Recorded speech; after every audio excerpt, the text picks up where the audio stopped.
이 사람이 변화된다고 하는 것은 참 중요한 것입니다. 이 변화의 명수는 누군가 하면 여성들입니다. 여성들은 얼굴에 화장을 하고 또 아름다운 옷을 입고 요즘은 또 가발까지 있으니까 가발도 쓰고 이러면 완전히 알아볼 수 없는 딴 사람으로 변하게 됩니다.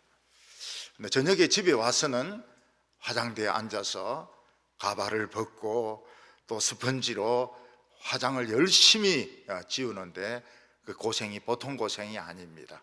화장을 지우면 원래 그 여성으로 돌아가게 됩니다.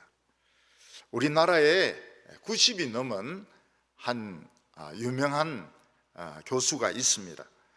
이분은 아주 달변가이고 아는 것이 많습니다.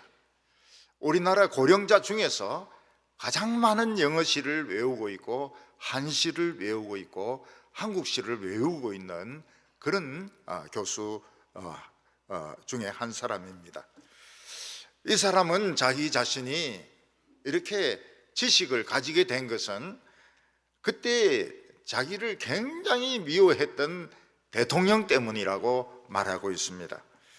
이 사람이 데모를 막 하고 이러니까 그 대통령이 미워서 이 사람을 감옥에 몇 년 집어넣었습니다.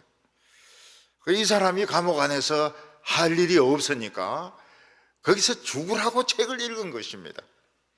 그 책을 한 500권 정도 읽으니까 어떤 주제를 가지고 이야기해도 이야기가 줄줄줄줄 이렇게 나오는 그런 지식을 가지게 되었다고 말하고 있습니다. 어떤 사람은 외모로 부유한 사람이 있습니다. 아주 돈도 많고 살도 찌고 좋은 옷도 입는 사람이 있는가 하면 어떤 사람은 겉으로는 가난한데 속으로 부유한 사람이 있습니다. 속으로 지식이 엄청나게 많고 신앙이 깊고 또 믿음이 좋은 내면적으로 부유한 사람도 있는 것입니다. 어떤 사람이 돈을 많이 벌었습니다. 아는 것은 돈밖에 없습니다. 그 사람은 다른 사람과 이야기할 때도 결국은 돈을 가지고 이야기를 하게 됩니다. 왜냐하면 알고 있는 것이 돈밖에 없기 때문입니다. 그런데 우리나라 이 대재벌들 얼마나 돈이 많습니까? 근데 하는 것을 보면 철학적인 이런 이야기는 일체 없고 그냥 불려다니기만 합니다. 청와대에서 오라고 하면 우르르 불려가고 북한 평양에서 오라고 하면 우르르 물려가고 그래서 냉면을 먹다가 드디어 한마디 듣지 않았습니까? 냉면이 목구멍에 들어가우. 이 한마디에 그냥 기업 총수들이 막 기분이 나빠가지고 울그락불그락 해도 철학이 있습니까? 신념이 있습니까? 믿음이 있습니까? 가진 거 돈밖에 없거든요. 돈밖에 없으니까 결국은 밀려다니고 쫓겨다니고 그냥 허수아비밖에 안 되는 것입니다. 사도 바울과 사도 요한은 겉으로 보기에는 가진 것이 없는 가난한 사람이었습니다. 그런데 사도 바울의 마음속에는 하나님의 말씀으로 꽉 차 있었습니다. 그는 감옥에서 펜만 들면 하나님의 말씀이 막 줄줄줄줄 나왔습니다. 사도 요한 같은 경우에는 90이 넘어가지고 밤모섬으로 귀향을 갔습니다. 밤모섬은 지금도 굉장히 그 파도가 세워가지고 막 바람 불고 이러면 배가 못 든다고 그럽니다. 그런데 사도 요한의 마음속에는 옷은 다 떨어진 옷을 입은 죄수였지만은 마음속에는 하나님의 환상과 비전으로 꽉 차 있었습니다. 우리 그리스도인들은 다 변화된 사람들입니다. 그래서 우리가 예수를 믿고 난 뒤에는 겉으로 부유한 것보다는 속사람이 부유한 사람이 돼야 되는 것입니다. 전 세계적으로 저와 나이가 같은 사람이 또 세 사람이 있습니다. 55년생 양띠가 3명이 있습니다. 그 중에 한 사람이 마이크로소프트의 빌 게이츠입니다. 그리고 또 한 사람이 죽은 애플사의 스티브 잡스입니다.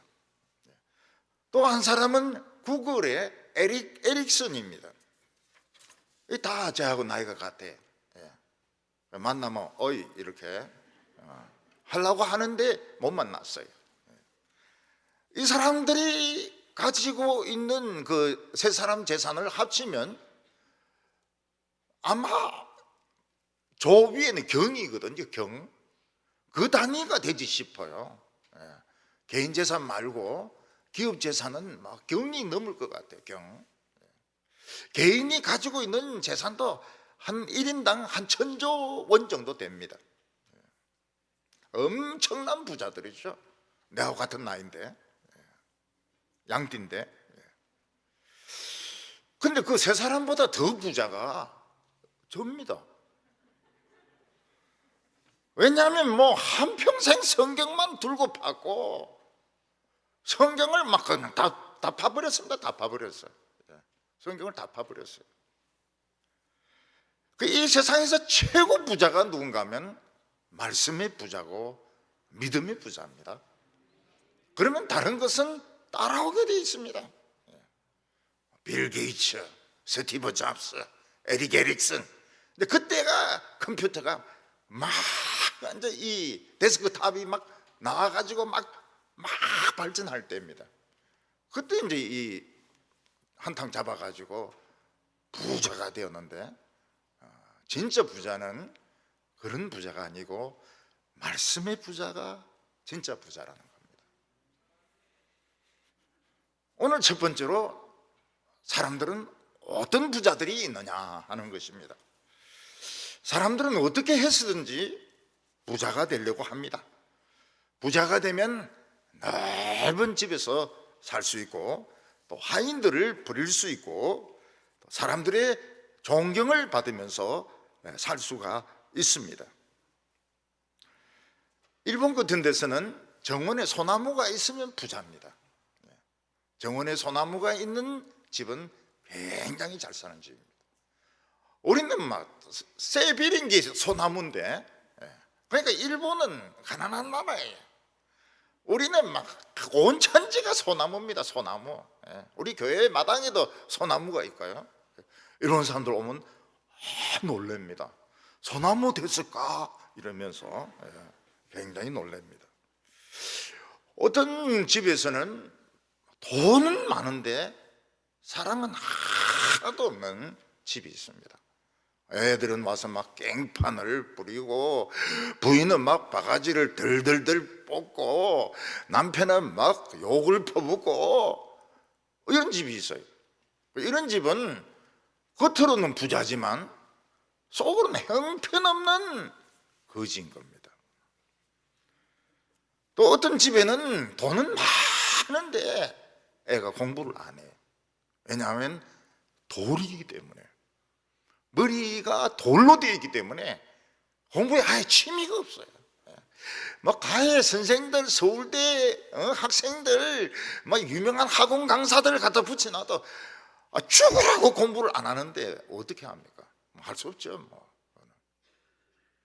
아버지 회사에 취직했다가 나중에 뭐 술이나 마시고 놀러나 다니고 그렇게 하죠.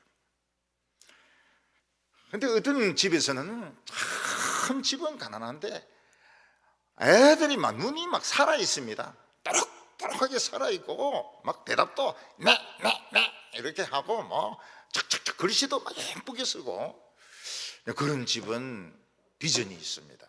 나중에 얘들이 크면은 아주 훌륭한 사람이 될 가능성이 많습니다. 우리나라의 어떤 영어 선생은 영어 참고서 하나를 써가지고 돈을 무지무지하게 벌었습니다. 돈을 무지무지하게 벌었어요. 수험생 중에서 그 책을 안 가지고 있는 사람이 없으니까요. 수천만 권을 팔았습니다. 그 사람은 돈을 가지고 뭘 했느냐? 돌을 샀습니다. 수석이라고. 돌을 막 사모으기 시작했습니다. 그리고 나중에는 문화재가 될 만한 책이라든지 또는 돌부처 같은 거, 문화재가 될 만한 것들을 막 국보급 되는 것들도 막 샀습니다. 돈이 워낙 많으니까요. 이분이 돌아가시고 난 후에 남은 게 뭐 돌입니다. 돌. 수석인 돌만 남았고 돌부처만 남았습니다. 이 세상의 최고의 부자는 말씀의 부자고 믿음의 부자입니다. 안 믿는 거예요. 된다고 믿는데 되는 겁니다. 말씀을 아는데 말씀대로 되는 겁니다. 모세 같은 경우에는 가진 것이 지팡이밖에 없었습니다. 40년간 장인 양을 쳐줬는데 그래 퇴직금으로 받은 것이 아무것도 없었어요.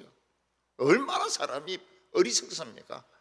장인의 그 양을 40년간 쳤는데 돌봐주는데 그냥 지팡이 하나만 덜렁 들고 나옵니다.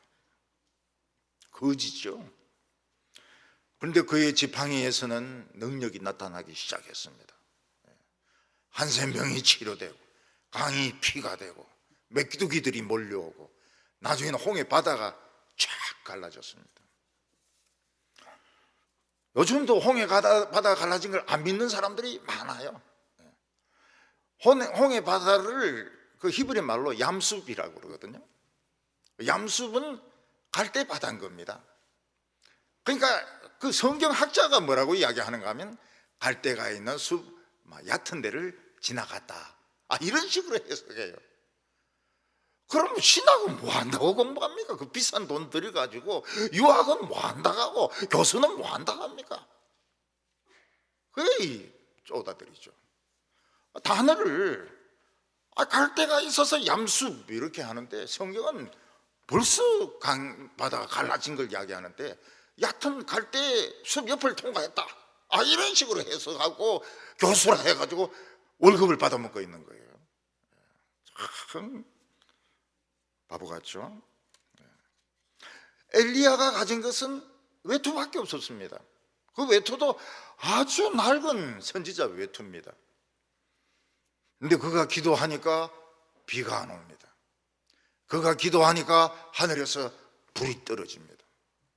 그가 기도 또 하니까 3년 반 동안 오지 않던 비가 막 쏟아집니다.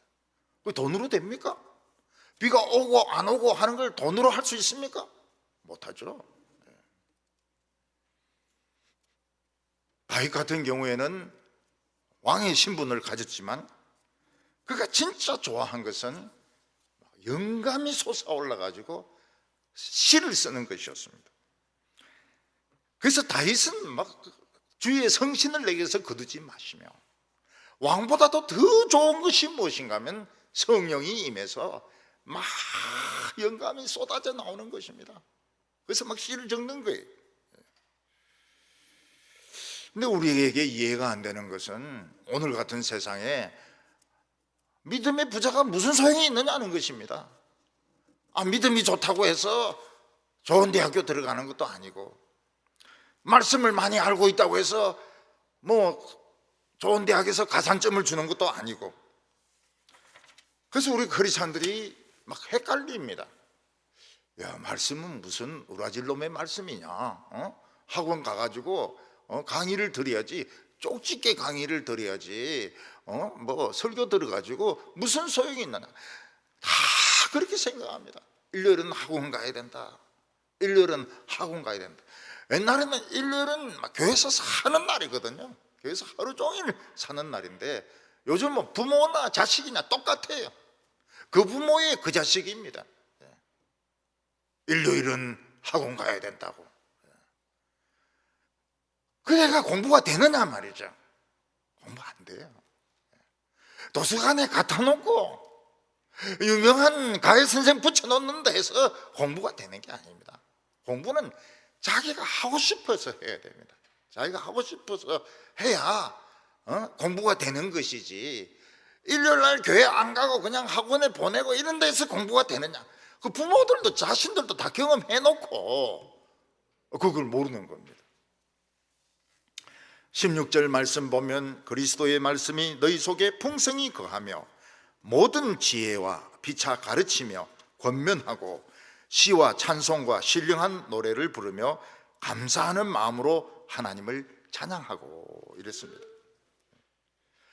우리가 부자가 되려면 하나님의 말씀이 우리 안에 풍성하게 거해야 됩니다. 이것은 하나님 말씀을 계속 듣는 것입니다. 아침에도 듣고 낮에도 듣고 저녁에도 듣고 금요일도 듣고 수요일도 듣고 말씀이 막 풍성하게 있는. 그러면 어떻게 될까? 말씀이 막 흘러내리게 됩니다. 옛날에 오물을 이렇게 옮길 때 보면은 이런 통에다가 화장실에 있는 그 오물을 잔뜩 받아가지고 막 이렇게 옮기는 사람들이 있습니다. 그러면 그릇마다 그 오물이 떨어져요. 그릇마다 오물이 막 떨어집니다. 온 동네가 똥냄새입니다. 똥냄새. 더러운 냄새가 나죠. 그래서 막 연탄재를 깨가지고 그 위에 뿌리고 막 이렇게 해야 됩니다. 우리가 하나님의 말씀이 충만하면 움직일 때마다 축복이 나옵니다. 오른발 축복, 왼발 축복, 오른발 축복, 왼발 축복. 말씀이 충만하면 성령이 충만합니다. 성령 충만하다는 것은 우리 속에 성령이 꽉 차 있다는 것입니다. 여러분, 기계가 다른 기계하고 맞물려서 돌아가는데 틈이 없어요. 딱 맞습니다. 그러면 에너지가 그대로 전달되고 100% 전달되고 소음이 없습니다. 근데 고물 자동차는 모든 것이 느슨하게 연결되어 있거든요. 그래서 돌아가면은 얼마나 시끄러운지 헬리콥터 소리가 납니다. 타타타타타타타타타 하면서. 그리고 얼마 안 가서 그냥 서버려요. 마찬가지로 하나님의 말씀이 우리 안에 꽉 차면 성령님과 내가 하나가 되게 됩니다. 그래서 소리가 안 나요. 전혀 소리가 안 납니다. 소리 안 나게 하나님의 일을 너무너무 아름답게 다 해놓습니다. 뭐 손들고 반대하고 떠들고 그런 사람 아무도 없어요. 하나님 말씀이 100% 나오니까요.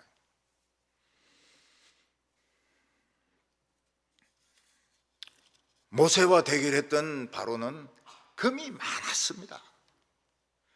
병사들이 많이 있었습니다. 그러나 모세는 하나님의 말씀에 충만했습니다. 바로가 박살났습니다. 모세 앞에서 완전 박살났습니다.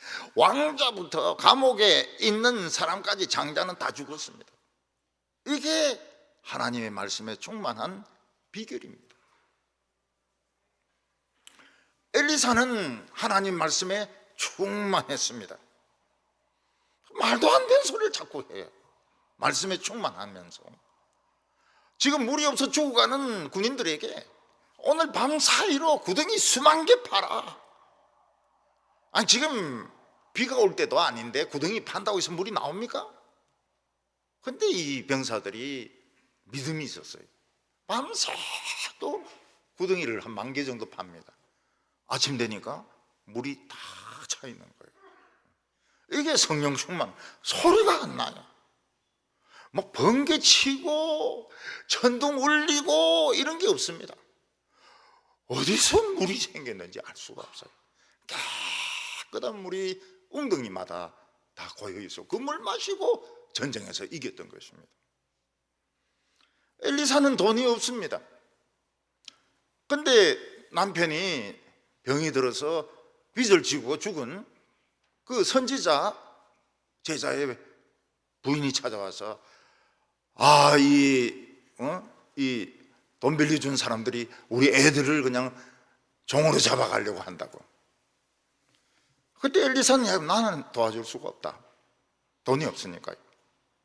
그러면서 잠시 묵상기도 하더니 빈 그릇을 있는 대로 다 빌리라.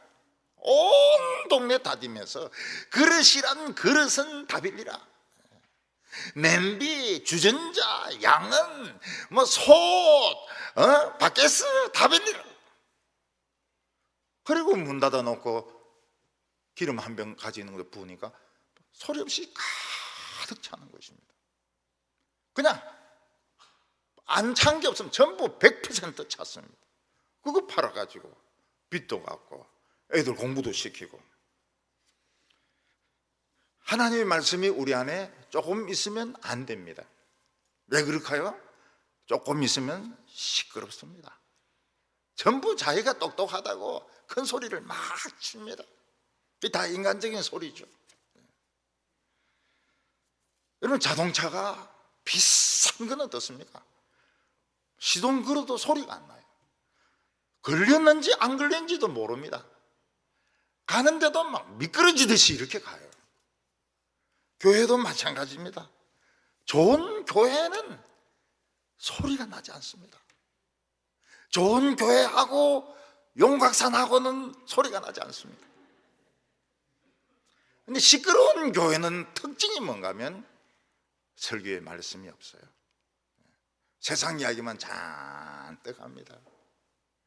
질이 떨어져요. 굉장히 질이 떨어집니다. 하는 행동이나 말이 너무 수준이 떨어져요. 상대를 할 수가 없어요. 지혜로 피차 가르치라, 그렇게 말했습니다. 우리는 서로에게 배울 것이 있습니다. 참 배우는데 제일 열심히 있었던 사람은 공자였습니다.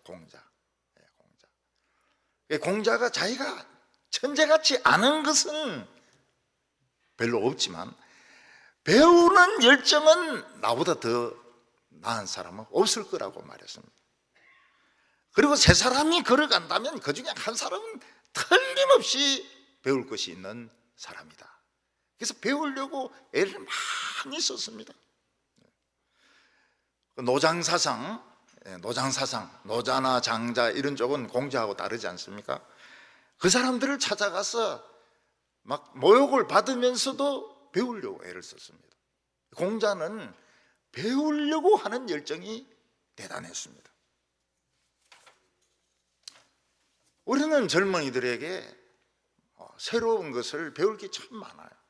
왜냐하면 한국말이 너무 많이 변해가지고요. 무슨 말인지 모르겠어요. 그래서 이제 물어보면은 애들이 뭐 스마트폰 방법도 가르쳐주고, 그리고 그 줄임말도 가르쳐줍니다. 그리고 제 아내가 제보고 얼죽아구나 이러더라고요. 얼죽아는 내가 들어봤는데 얼죽아는 뭐냐니까 얼어 죽어도 아이스 커피를 먹는 사람이 얼죽아라는 거예요. 얼죽아. 야, 이 스마트폰도 이게 얼마나 어려운 줄 몰라요. 어떤 사람 나 이거 못한다 이러면 다른 사람이 뭐라고? 왕이냐? 다 연습해야 되는 것이지 자기가 왕이냐고 묻습니다. 지금은 노인이라고 해서 이거 못하는 걸 봐주지 않아요. 네가 왕이냐? 딴 사람이 다 해줘야 되느냐? 이러면 공격이 들어와 버립니다. 그래서 우리 크리스찬들은 말씀이 풍성해야 됩니다. 소리가 나지 말아야 됩니다. 그러면 100% 하나님의 능력이 나타나게 됩니다. 100% 소리가 나지 않습니다. 소리 나면 벌써 이거는 수준이 떨어지는 고물이에요. 고물 자동차고 아주 질 떨어지는 교인들이고 상대할 수 없는 아무리 유명한 교회고 박사들이 막 수백 명 있고 이래도 질 떨어지는 교회입니다. 근데 크리스찬들에게 중요한 것이 노래입니다. 하나님을 노래하는 것입니다.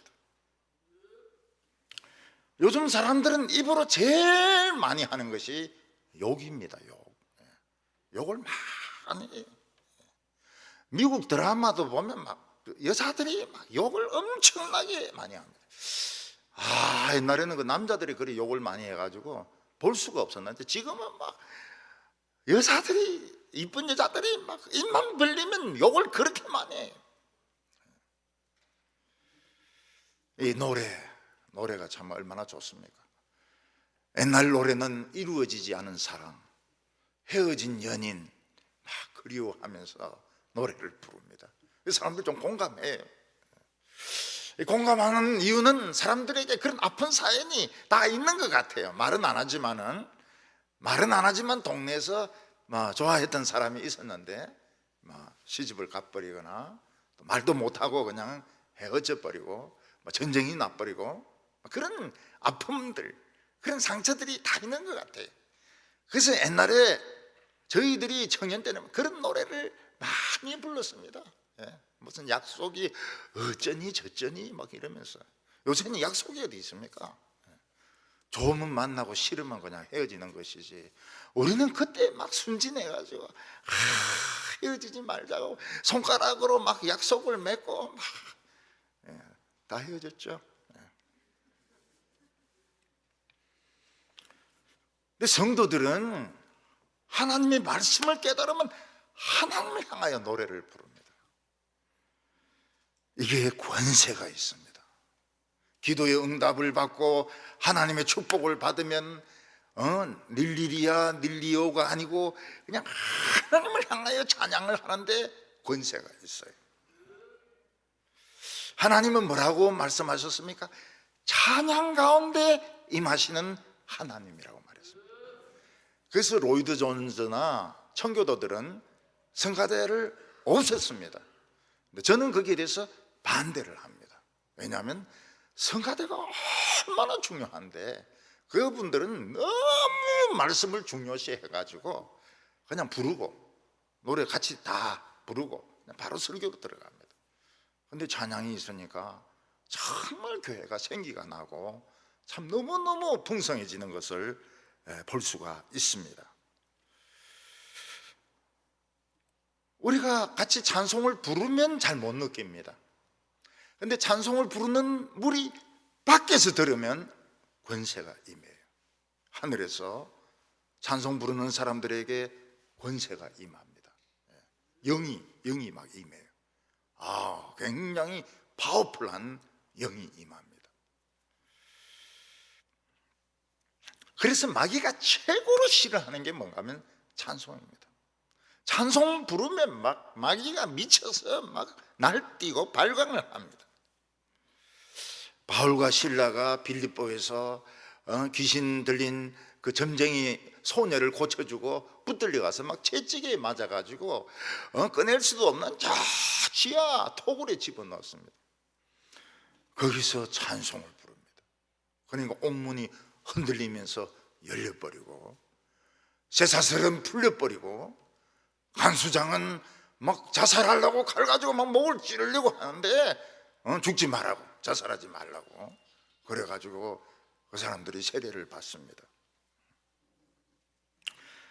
옛날 성도들은 주로 시편으로 찬송을 불렀습니다. 지금도 복음송 중에 시편으로 복음송 부르는 것이 굉장히 많습니다. 저는 그 복음송을 기억하면서 시편을 읽으면 은혜가 한 몇 배 되는 것 같아요. 한 두세 배 되는 것 같아요. 복음송, 해 뜨는 데마다 해 지는 곳마다 인자가 무시간데 사람을 그렇게 만드시며 막 복음송이 굉장히 많아요. 옛날에는 어떤 보수적인 교단은 시편만 가지고 찬송을 불렀습니다. 고집도 굉장히 세죠. 시편만 가지고 부릅니다.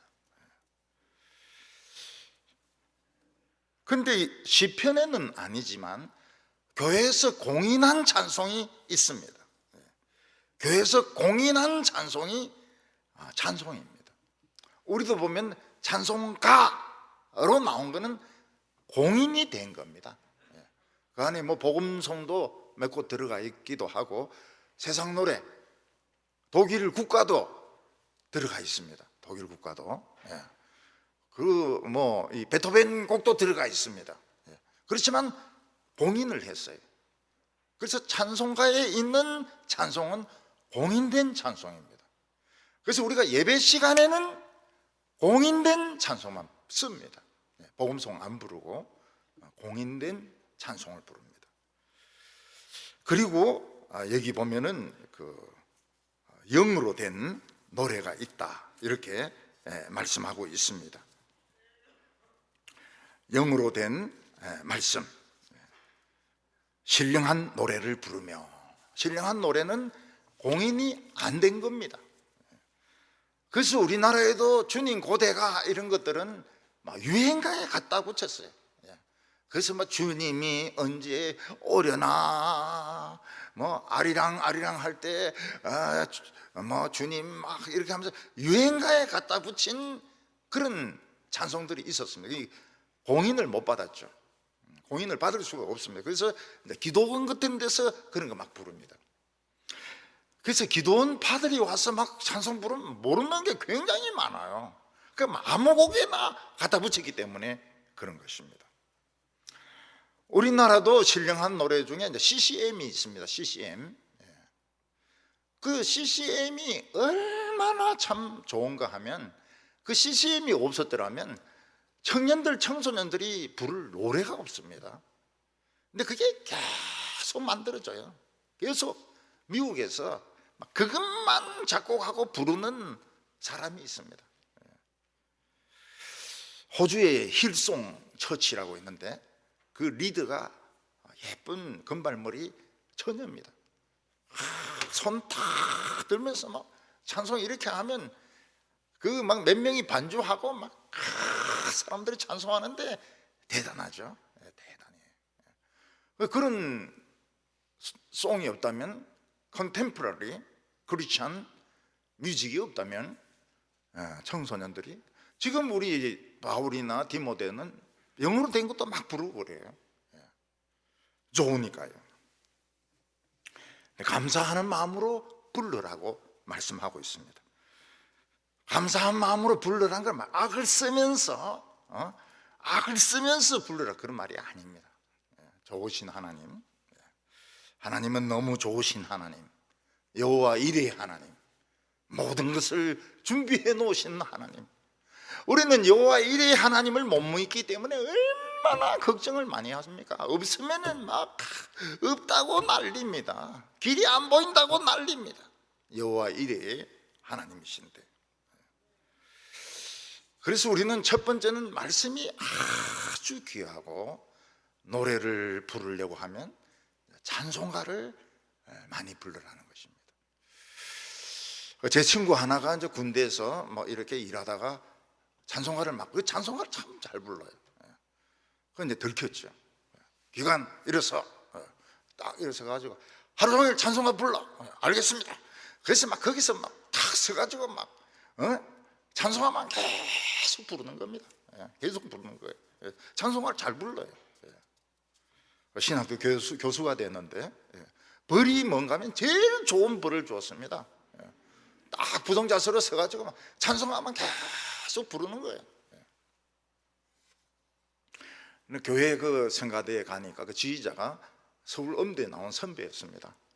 선배인데 사람이 굉장히 참 좋았어요. 근데 그분이 정말 그 노래에 대해서도 참 찬송가를 같이 잘 부를 수 있도록 그렇게 지휘를 했습니다. 보고 싶어요, 그런 사람들은. CCM. 요즘은 막 CCM 이거로 그냥 이걸 부릅니다. 이걸 불러요. 하나님의 말씀이 충만히 거하게 하라. 그러면 소리가 나지 않습니다.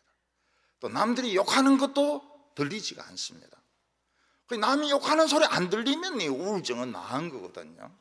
남이 무슨 소리 안 했는데도 했다고 하는 것이 우울증인데 우울증이 안 걸려요. 그리고 새로운 가정을 만들라, 이렇게 말씀하고 있습니다. 남자들 중에서 여자를 제일 학대하는 나라가 이슬람 국가입니다. 이슬람 나라는 여성들이 얼굴을 내놓지 못하도록, 특히 아프가니스탄의 탈레반 같은 경우에는 부르카라 해가지고 전신을 쌉니다. 화장을 못합니다. 여성들이 화장을. 여성들은 이 화장이 특권인데 화장을 못하게 해요. 그 남자 없이 혼자 외출하다가 종교경찰이 있거든요. 교통경찰이 있듯이 종교경찰이 있는데, 종교경찰인데 잡히면 사람들 보는 데서 여자를 이 매로 회초리질을 합니다. 예수 믿으면 죽입니다. 여자는 운전을 할 수가 없습니다. 여자는 운전을 할 수가 없어요.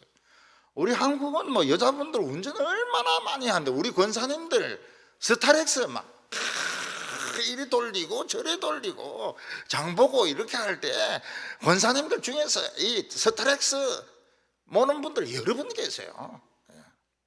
저는 못 몰아도 권사님들은 잘 몹니다. 운전을 못하게 해요. 공부를 못하게 합니다. 공부를. 여자들을 왜 그리 못 살게 구는지 모르겠어요. 이슬람은. 예수 믿으면 죽입니다. 그러나 미국과 영국은 정반대입니다. 그 막 하버드 나오고 뭐 예일 나오고 이래도, 결혼하고 이래도 소용없어요. 직장에서 눈이 딱 맞으면 파티에서 만나고 술 한잔 하자. 술 한잔 하자, 이게 이제 자러 가자는 말입니다. 자러 가자. 자러 가자. 그리고 이혼해버려요. 근데 이혼이 어려운 게 애들 때문에 질질 겁니다. 질질 끌어요. 남자가 여자를 좋아하고 여자가 남자를 좋아해야 되는데 그게 어렵거든요. 뭐 시간 약속을 해야 되죠. 돈을 내야 되죠. 그러니까 남자가 남자끼리, 여자가 여자끼리 좋아하는 겁니다. 옛날에는 뭐 이 사우나 같은 거 이런데 자주 갔죠. 가면 그 서양 사람들은 무슨 아들끼리 손잡고 오고 이것들이 게이라. 게이. 꼴 보기 싫죠. 조폭보다 더 보기 싫어요. 조폭은 막 온몸에 용 문신, 용 한 마리 짜리도 있고 두 마리 짜리도 있고 세 마리 짜리도 있고 이런데, 그 무슨 아들 손잡고 그 오는 거, 이런 것들 귀에 대놓고 막 속닥속닥 이야기하고 이러는데 진짜 꼴 보기 싫죠. 18절에 보면 아내들아 남편에게 복종하라. 이는 주 안에서 마땅하니라. 부인들이 예수 믿고 나서 남편 보면 어떻습니까? 남편이 형편없는 거라. 예수 안 믿었을 때는 막 남편이 하늘 대항군 줄 알았는데, 예수 믿고 나니까 남편도 무식하고 남편이 뭐 하는 짓도 막 형편없고 무시당할 짓만 골라서 하는 겁니다. 그래도 남편에게 복종하라 이렇게 말하고 있습니다. 그 이유가 무엇인가 하면, 남자들은 교회 나가는 여성들에게 열등감을 느낍니다. 왜냐하면 내가 모르는 세계를 알고 있거든요. 기도를 합니다. 막 죽인다고 막 이러는데 겁도 안 내고 기도하고 찬송 부르고 애들 다 교회 보내고 자기가 모르는 세계를 알고 있는 거예요. 남자들이 열등감을 느끼는데 무시까지 해버리면 이제 개판 치는 겁니다. 그래서 무시하지는 마라. 오히려 더 존중하라. 그러면 겁나겠습니까? 겁 안 나겠습니까? 겁나죠. 겁나죠. 여자가 자기 모르는 세계를 알고 있는데 자기 말이 좀 부족한 줄 알아도 다 이렇게 해주면 결국 언젠가는 고백을 하게 됩니다. 졌다고요. 그런데 남편 말 못 들을 것이 있습니다. 술 받아오라든지 우상에게 절한다든지 또 술 마시라든지 이런 거는 할 수가 없죠. 그냥 가만히 있는 겁니다. 머리 뜯으면 막 뜯기고 가발 쓰면 되니까. 술을 마시라, 제사 지내라, 그리고 절에 가자 안 하는 겁니다. 나중에는 막 포기해버려. 저 인간은 저거는 저거는 말도 안 통한다 이러면서 네 막 교회 가든지 막 바다에 빠지든지 알아서 해라. 그게 해방의 그 메시지죠. 여러분, 예수 믿는 여성들은 뭡니까? 천사들입니다.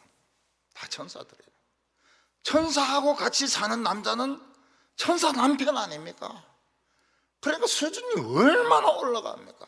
당신 누구요? 난 천사 남편이요.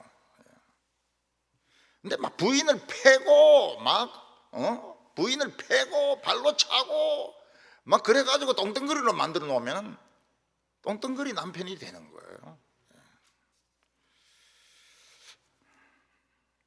우리 그렇지 않은 자녀들은 부인들은 자녀들도 자기 마음대로 못 키웁니다. 그 아이들이 원하는 대로 이래야 자녀들이 스트레스를 덜 받아요. 특히 여성들이 돈독이 오르면 어떻게 됩니까? 투기를 하게 됩니다. 집값이 엄청 올라가게 돼요. 그래서 남편들은 부인들에게 재테크 자체가 나쁜 것은 아니지만 그래 못하도록 열심히 못하도록. 그래서 우리나라는 장관될 사람이 없어요. 대통령이 다 합니다. 왜냐하면은 과천 공무원 있을 때 다 했거든요. 위장전입 다 하고 부동산 투기 다 하고 농지 거기에 안 살면서 다 사고 다 했거든요. 안 하면 바보니까. 근데 장관 될 줄 몰란 거예요. 장관 되니까 다 걸리는 겁니다.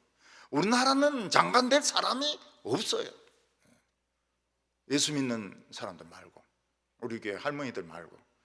우리 교회 할머니들은 투자할 돈이 없으니까 장관 시켜 청문회 해도 뭐라고요? 말도 못 알아들어요. 장관이 뭐 하는 건데요? 남편은 아내를 소중하게 대하라고 말하고 있습니다. 19절에 남편들아 아내를 사랑하며 괴롭게 하지 말라. 여성들은 남자보다 힘이 약합니다. 가끔 보면 남편보다 훨씬 덩치도 크고 힘도 세고 남편을 두들겨 패는 여성들도 있지만은 대개 여성들은 힘이 없습니다. 여성들이 돈도 있고 경제권도 있고 힘까지 세면 다 쫓아냅니다. 남편들 다 나가라 그래. 다 나가라. 남편이 아내를 사랑한다는 것은 아내의 꿈을 이루어주는 겁니다. 그래서 공부하고 싶다 하면 공부하게 하고, 음악을 하고 싶다 그러면 음악을 하게 하고, 좋은 옷을 입고 싶어 하면 좋은 옷 사주고, 자기는 점심 굶으면서 보석 사고 싶다 그러면 보석 사주고.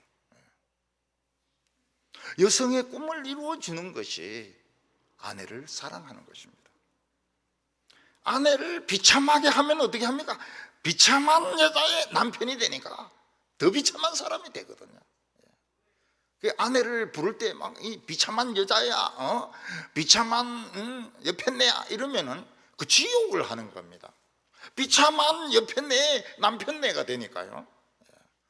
오, 존귀한 부인, 귀부인, 천사 같은 부인, 자기가 천사 남편이 되니까 얼마나 기분이 좋습니까? 요즘은 뭐 개보고 나 엄마다. 개엄마 아닙니까? 개엄마. 아내가 거지라면 남편이 돈을 안 줘요. 그럼 아내가 거지라면 자기는 거지 남편이 되는 거예요. 돈이 있든 없든 거지 남편이 되는 겁니다. 남편은 부인이 원하는 것을 이루어줘야 됩니다.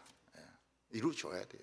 막 완력을 쓰면은 이건 참 인간 말종입니다. 인간 말종. 근데 제일 중요한 것이 무엇입니까? 여성들이 돈으로 만족이 안 돼요. 보석으로 만족이 안 돼요. 옷으로 만족이 안 되고요. 먹는 거로 장미 100만 송이로 만족이 안 됩니다. 근데 여성들이 언제 만족합니까? 하나님의 깊은 말씀 들을 때 만족합니다. 그래서 남편들은 어떻게 합니까? 부인이 원하는 설교를 듣게 해줘야 됩니다. 자기는 안 들려도. 그럼 우리 교회에 캐나다 남자하고 한국 처녀하고 그 2부 예배 드리러 꼭 왔습니다. 그 남편인데 물어보니까 한국말 전혀 못한대. 근데 끝까지 앉아 있습니다. 왜냐하면 그 결혼할 처녀가 우리 교회 설교 듣기를, 우리 딴 교회 사람이에요. 딴 교회 사람인데 우리 교회 설교를 듣기를 원하거든. 꼭 옵니다. 끝까지 있습니다. 왜냐하면 아내를 사랑하기 때문에. 돈으로 안 되는 것이 많습니다.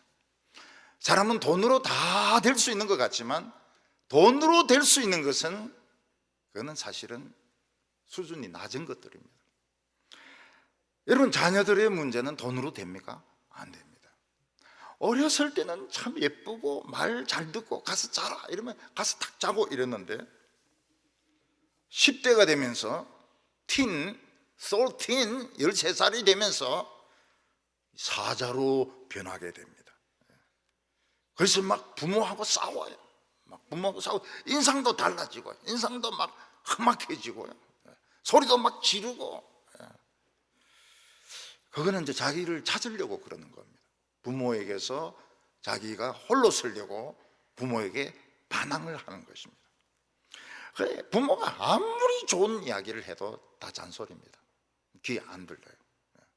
이럴 때 이제 필요한 것이 코치라든지 학원 선생님이라든지 담당 부목사님이라든지 주일학교 선생님이라 이런 분들이 굉장히 중요한 역할을 하게 됩니다. 왜냐하면 그분들의 말은 듣거든요. 아이들은 부모 말씀 막 순종하고 이거는 바보로 봅니다. 부모는 그역할수록 좋은 것이고 친구들하고 대마초 피우고 마약하고 어떤 데는 막 주유소 털고 뭐 이런 걸 재미라고 생각해요. 두들겨 패고 이런 걸 재미라고 생각합니다. 반항하면서 자기의 아이덴티티를 찾으려고 하는 겁니다. 부모는 자녀를 늘 애라고 생각하면 안 됩니다. 떠나갑니다. 그래 막 아들 낳았다고 시어머니가 막 춤추고 막 이러는데 다 떠나갑니다. 배반의 장미입니다. 결국은 딸들이 끝까지 엄마 양로원에 들어가고 말이죠. 그런데도 딸들이 다 하지. 남자는 아무것도 못해. 왜냐하면 며느리가 뭐야 또 자꾸 가고 이러냐고 말이죠. 이렇게 하면 못 가는 거예요.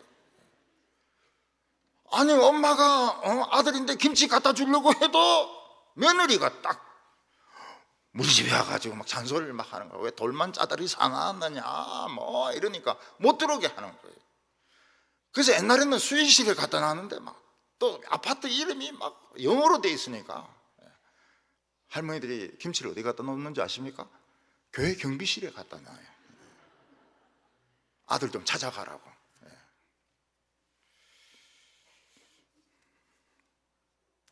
자녀들은 부모에게 순종을 해야 됩니다. 20절에 보면 자녀들아 모든 일에 부모에게 순종하라. 이는 주 안에서 기쁘게 하는 것이니라. 자녀들이 부모에게 순종합니다. 그렇지만 부모하고 신앙이 다르면 모든 게 달라집니다. 교회 나가지 말라. 교회 나가지 말라. 그리고 뭐 결혼하는 대상도 돈이 없다. 그리고 그게 안 맞다. 사주가 안 맞다. 뭐 이런 식으로 해가지고 막 그 자녀하고, 그래서 혼자 믿는 자녀들은 꼭 고와 같이 결혼합니다. 돈도 오고 아무것도 없이 결혼을 해요. 제 아이와 제가 의견이 다를 때가 있습니다. 애가 이제 크면서요. 안 돼. 그건 안 돼. 막 이렇게 하면 애는 저를 믿는 것 같아요. 그래서 설득을 싹 하기 시작합니다. 이거는 이거고 저건 벌써 목소리가 덜덜덜 떨리면서. 근데 보면 일리가 있어요. 해라. 그러면 애가 딱 좋아합니다. 좋아해요. 그래서 부모를 설득을 시키고 좀 기다리고 이래야지. 뭐 아버지는 막 이제 관계 끊읍시다 이렇게 해버리면 노인들이 막 속이 상해, 속이 뒤집어져 버리거든. 이야기 일리가 있으면 처음에는 그 참 이러다가 할 수 없다, 그러니까 이 노인들은 사실 이 자존심으로 사는 겁니다. 자존심으로. 젊은 사람들이 인사해드리고 말씀이 맞습니다, 또 의견이 틀릴 때는 이런 것도 좀 있습니다, 이러면은 노인들이 언짢아 할 일이 없거든요. 근데 막 교회 다니니까 아버지 성경 읽어 봤는겨, 베드로가 뭐라고 했는 줄 아닌겨, 베드로가 누군데 베드로도 모르고 말을 이래버리면은 이제 원수가 돼버립니다. 엄마들이 딸을 얼마나 사랑합니까? 근데 딸이 이제 연애를 하는데 잘 안 되는 거예요. 왜냐하면 젊은이 무슨 아들이 교회도 안 다니죠. 그리고 뭐 사귀다가 떨어졌다, 사귀다가 떨어졌다가 이래죠. 결혼할 것 같다가 안 하고 막 이러죠. 그래서 엄마들이 속이 많이 상합니다. 그래서 우리 교회도 보면 썰개 없는 여자가 많아요. 어떤 분은 저한테 와서 전 썰개 없는 년입니다 막 이렇게 이야기를 해요. 그러니까 이 딸들 결혼 문제 때문에 안 되고 또 안 되고 또 안 되고 이러면 설계가 막 썩어버려 가지고요. 설계 없는 분들이 많아요. 그리고 그 뭡니까 자관 애를 키운다고 하는 것은 속이 썩는 겁니다.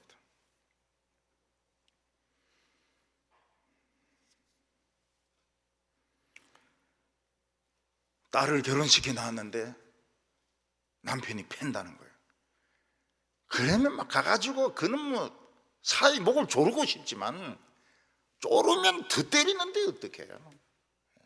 그래도 막 모르는 척하고 이혼이란 말이 막 자꾸 나오고 이러면 막 속이 막 부글부글 끓습니다. 그래도 딸 키운 죄로 할 말이 하나도 없는 거예요. 암이 생깁니다. 그런 부모는 암이 생겨요.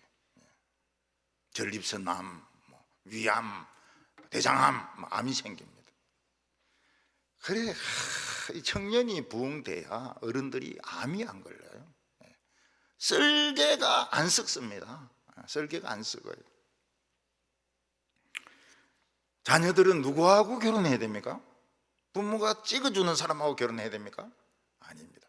자기가 사랑하는 사람하고 결혼을 해야 됩니다. 부모의 마음에 듭니까? 들면 이상한 거죠. 나이 차이가 얼마나 나는데 부모는 막 공부도 명문고등학교 나오고 막 고시도 합격하고 변호사하고 박사하고 막 이런 사람하고 결혼할 줄 알지만은 딱 보니까 딴따라고 뭐 공부하고는 관심도 없고. 그래도 합니까? 어느 날 이놈이 미쳐가지고 또 선교사로 나간다고 또 뭐 난리를 칠지 어떻게 합니까? 옛날에는 부모의 뜻을 거역을 못했습니다. 문학을 하고 싶어도 법대 가라. 그럼 법대 가서 판사가 되는 겁니다. 시를 쓰고 싶은데도 의대 가라. 의사가 되는 거예요. 그런 사람들은 이제 정년퇴직하고 나서는 이제 문학을 하고 시를 쓰고 이미 이제 늙었죠. 이미 늙어버렸어요. 부모는 자녀들이 하는 말을 들어주는 것이 중요합니다. 이 상담에서 제일 우선 오는 게 경청입니다. 경청.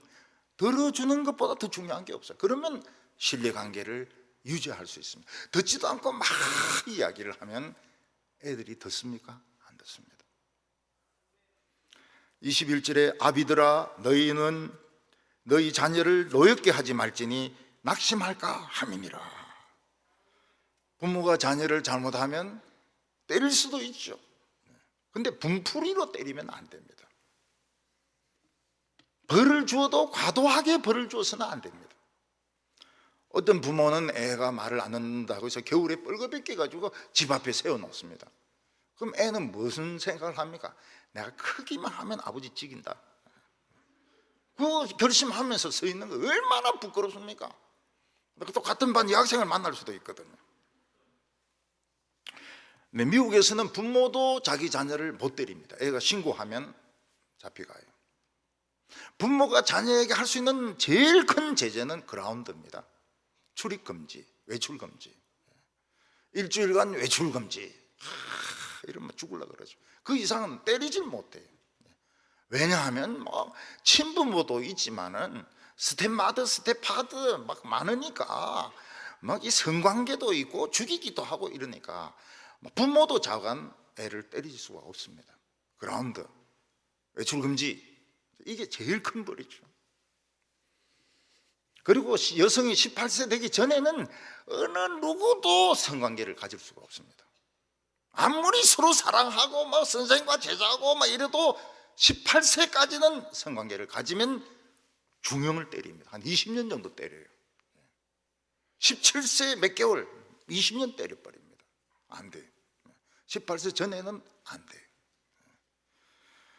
우리나라는 뭐 서로 사랑했다 이래가지고 나이 같은 거 별로 생각 안 하는데 아주 후진적인 거죠.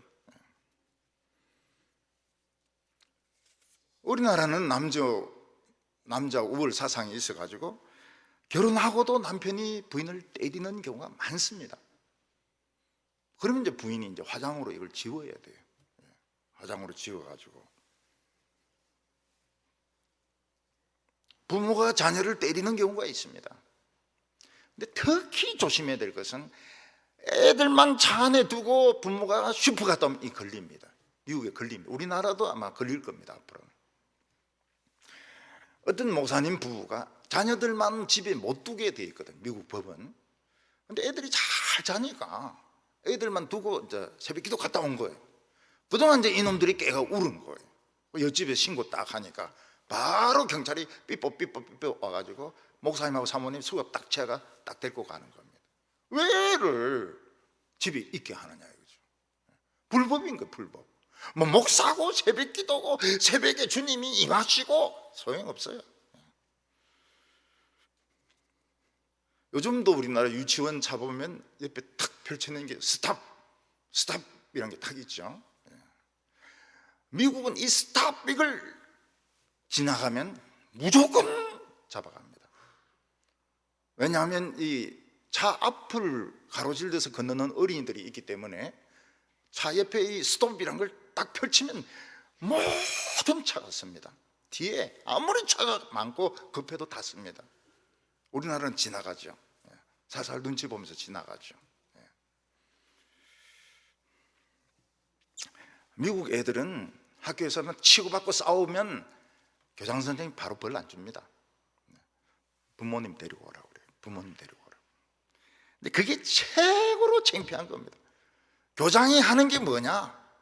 부모님 데리고 와가지고 부모하고 이야기하는 게 교장이 하는 일입니다. 애 어떻게 할 거냐고. 그러면 다시는 이런 일이 안 일어나게 하겠다고. 그럼 퇴학시키도 좋으냐? 한 번 더 싸우면 퇴학시키도 좋으냐? 그럼 좋다고. 그럼 이제 도장 찍고 부모는 가는 겁니다. 그럼 애는 창피해가지고 부모가 아버지가 교회 오고 엄마가 학교 오고 굉장히 창피하게 생각해요. 근데 우리나라는 그렇게 안 합니다. 우리나라는 그렇게 안 하고 선생님이 한 놈씩 불러가 너 아버지 뭐 하시노? 우리 아버지 건들 아닙니까? 이 새끼 주 패고 또 다음 놈 너가 아버지 뭐 하시노? 사업 안 합니까? 무슨 사업 하노? 뭐 팝니다. 그 놈을 팝니다. 두드리 패고 말이죠. 여기 보면 애를 그렇게 하지 말아요. 낙심할까 두려워합니다. 저는 그 패고 이런 학교는 다니고 싶지 않았어요. 진짜 다니고 싶지 않았어요. 그것은 뭘 배우겠습니까? 그 선생님들 밑에서 뭘 배우겠습니까? 그 정신병자들 밑에서 뭘 배워봐야 어디서 먹겠습니까? 다니고 싶지가 않았어요. 오늘 마지막으로는 이제 종과 상전의 관계입니다. 요즘도 회사 안에서 노사 관계는 굉장히 예민한 문제입니다. 멀쩡하게 좋은 회사인데 과격한 노조가 들어오면서 회사가 망하는 경우도 있습니다. 병원도 망합니다. 아주 그 강한 노조의 그 간호사가 들어와가지고 병원을 그냥 망쳐버립니다. 근데 다른 한편으로 생각해 보면 물건을 만드는 사람들은 노동자들인데 경영자가 투자를 했다고 해서 너무 많은 이익금을 가져가는 것은 노동자들이 보기에는 불공평한 겁니다. 근데 우리나라 이 최고 경영자들이 가지고 있는 재산이 몇 조 원 아닙니까? 몇 조 원. 그러니까 노동자들이 막 길길 날뛰는 거예요. 왜 너 혼자만 다 가지느냐고. 옛날에는 부자들이 돈이 생기면 회사가 없으니까 노예들에게 투자를 합니다. 노예는 일도 시킬 수 있고 때릴 수도 있고 팔 수도 있습니다. 근데 이 노예들 중에 예수쟁이들이 많은 거예요. 노예들 중에서 예수 믿는 사람들이 많아요. 이 사람들이 교회에서 하나님의 자녀라는 말을 듣지 않습니까? 근데 현실로 돌아가면 두드리 맞거든요. 노예거든요. 그러니까 이 두 가지 자신의 그런 정체성 때문에 굉장히 어려움을 겪는 겁니다. 22절에 종들아 모든 일에 육신의 상전들에게 순종하되 사람을 기쁘게 하는 자같이 눈가림만 하지 말고 오직 주를 두려워하며 성실한 마음으로 하라. 노예들 크리스찬들에게 뭐라고 말하고 있습니까? 주인에게 복종하라. 그리고 사람에게 하듯이 하지 말고 주님에게 복종하듯이 복종하라고 말했습니다. 왜냐하면 노예가 예수 믿고 난 뒤부터 말을 안 듣기 시작하고 다른 노예들을 규합을 해가지고 뭐 노조 같은 걸 만들고 이러면 주인이 교회를 굉장히 싫어하거든요. 교회는 못 나가게 하거든요. 그러니까 예수 믿을수록 더 잘하고 더 부지런히 하고 더 열심히 하고 그러면 아, 교회가 나쁜 데가 아니구나. 그래, 시간 나면 가라. 시간 없으면 가지 말고.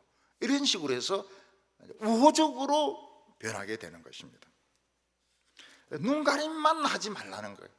주인이 본 앞에서는 막 일하는 체하고 없으면 들러가지고 막 한담이나 하고 그렇게 하지 말라는 거예요. 왜냐하면 인간은 양심이 있습니다. 아무리 못된 인간도 끝까지 회개 안 하는 사람 있어요. 있지만 양심이 있어가지고 끝에는 좀 변하는 사람도 많이 있습니다. 그래서 그걸 믿고 아주 젠틀하게 충성되게 봉사하라는 겁니다. 예수님에게 봉사하듯이 봉사하라고 말하고 있습니다. 23절과 24절 보면 무슨 일을 하든지 마음을 다하여 주께 하듯 하고 사람에게 하듯 하지 말라. 이는 기업의 상을 주께 받을 줄 아나니 너희 주 그리스도를 섬기느니라. 하나님이 나를 노예로 만드신 것은 나의 인격을 시험해 보시고 나에게 상을 주시려고 그렇게 하는 것입니다. 그래서 자기가 당장 눈앞에는 보이지 않지만 하나님이 보신다 생각하고 충성해라는 거예요. 보는 앞에서는 막 일하는 체하고 안 보면 막 농띠 부리고 이걸 주인이 모르느냐? 다 압니다. 주인이 전부 다 알고 있습니다. 그런데 열심히 주인을 위해서 일하는데 그 농띠 부리는 자들이 거짓말을 해가지고 이간질을 시키고 또 뭐 거짓말을 하고 그래서 주인의 미움을 많이 받게 만듭니다. 그게 이제 속이 굉장히 상하죠. 나는 열심히 하는데 여기서 이제 속닥속닥 해가지고 저끼리 속닥속닥 해가지고 없는 걸 만들어내가지고 아, 저 사람은 눈앞에서만 일하는 것 같이 하지만 저 수악한 게으름뱅이라고 그런 식으로 이제 이야기를 많이 합니다. 근데 하나님은 보고 계시고 언젠가는 하나님이 보상하시기 때문에 그런 것을 두려워하지 말라고 말했습니다. 주인이라고 해서 모든 것을 다 할 수 있는 것이 아닙니다. 상전이라고 해서 큰 소리 칠 수 있는 것이 아닙니다. 왜냐하면 상전이 위에 계시거든요. 주님이 상전이지 뭐 교회에서 무슨 장을 맡았다 해가지고 이 주인이 아니라고요. 자기 밑에 있는 사람에게 억울한 마음을 느끼게 해서는 안 됩니다. 하고 싶은 이야기 있으면 다 해라 그래요. 다 해라. 우리는 우리의 이 변화된 신분 이걸 우습게 생각하면 안 됩니다. 우리는 우리의 이런 모습을 보고 남들이 가소롭게 여기고 업신여기고 공격적으로 대할 것 같지만 또 그렇게 하고 있지만 우리의 주님은 살아계십니다. 하나님은 무시당하지 않습니다. 그래서 하나님이 보시는 앞에서 성실하고 정직한 우리 직분자들, 우리 정직한 교인들 다 되시기를 바랍니다. 기도드리겠습니다. 자비로우신 하나님 아버지, 우리를 사랑으로 찾아오셔서 하나님의 자녀로 삼아주시고 우리 안에 무한의 말씀을 부어주셔서 참 하나님의 입으로 하는 말씀을 하게 하시고 하나님의 능력이 나타나게 하여 주시니 감사합니다. 세상 사람들은 눈에 보이는 것만 믿고 업신여기고 또 우리를 조롱하지만 우리가 그게 흔들리지 않게 하여 주시옵소서. 예수님의 이름으로 기도하옵나이다. 아멘.